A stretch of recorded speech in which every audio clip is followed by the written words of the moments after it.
afternoon, class. It's Mr. Sargent here with your day 105 recap video for ELA and for science. Now, today's video is going to be a short one because some of the information and things that we talked about today are right to the point. And to be clearer, we talked about points of view. So we're going to be talking about points of view and trying to understand first person, second person, and third person point of view.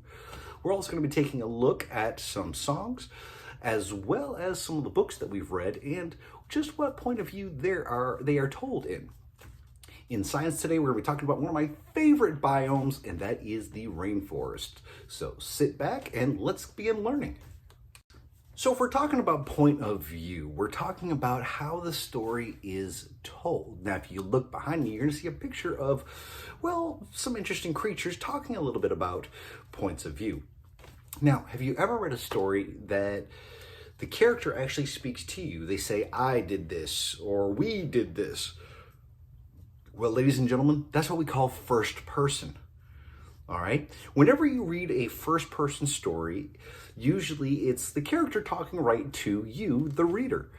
And they usually use words like I and we. All right? Can you think of any stories like that?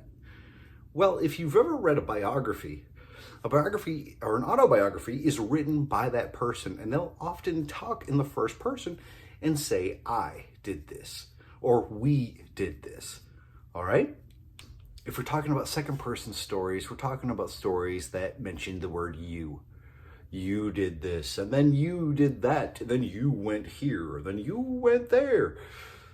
We don't read many secondhand stories or second person stories, so it's not often used that much. But if you ever do read a story that has you as the character, then ladies and gentlemen, you've just read a second person story. Now, as far as third person, this is the one we're probably most familiar with. They use words like he, she, they, them.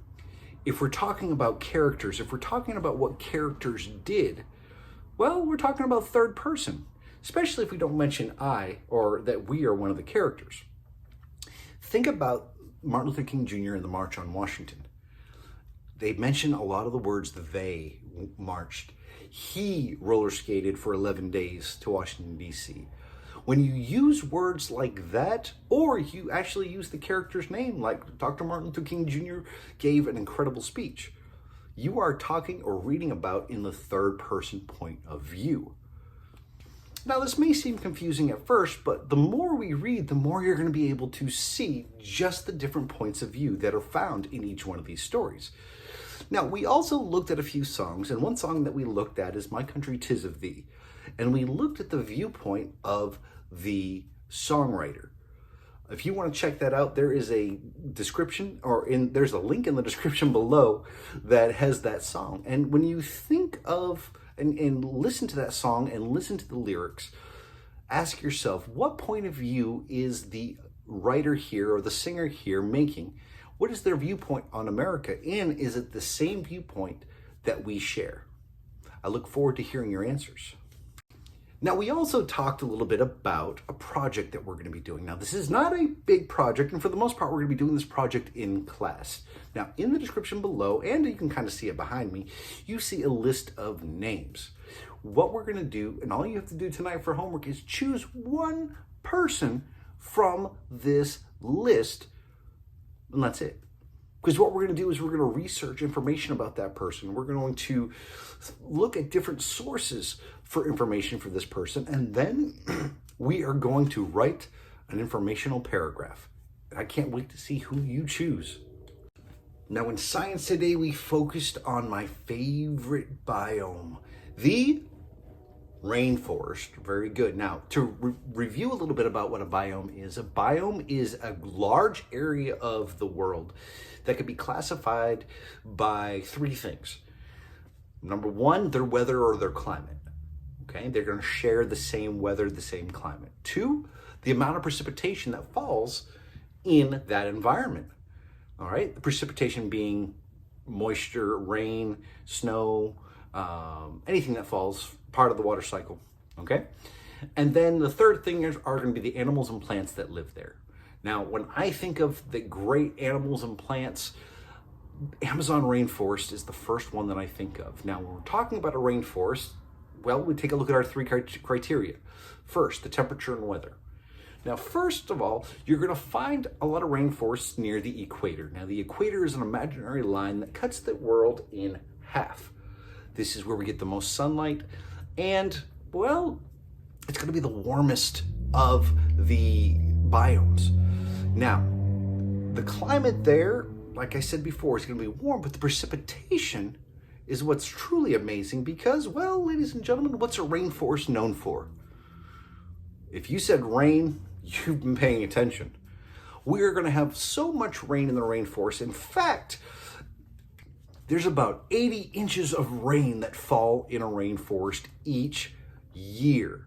Compare that to where we live, where we get about 28 inches each year. That's not even half of the rain that a rainforest gets. So there's one thing that a rainforest is known, it's definitely the rain that falls down. They got plenty of rain and plenty of water there. Now, what does plenty of water equal? Well, a lot of plant life, and that's our third criteria for defining this biome. There are tons of plants. Hopefully you can see them behind me. There are tons of plants and animals that live in the rainforest. In fact, it has the highest population of insects and animals than any other biome. No, it's not even close. In fact, there are parts of the rainforest that have yet to be discovered, and there are some insects and some plants that we don't even know about as humans. No one's ever seen them. That's what's truly amazing about the rainforest is there are places in the rainforest that no human being has ever gone. I think that's pretty cool, don't you? Now, the one thing that we're going to focus on with every biome is competition. Hopefully it came up on top of my screen here. Now, competition is a battle. It's a fight. It's an argument. Well, sometimes it's even a game. But when things compete in nature, they're not competing for a prize. They're not competing to claim that they beat somebody.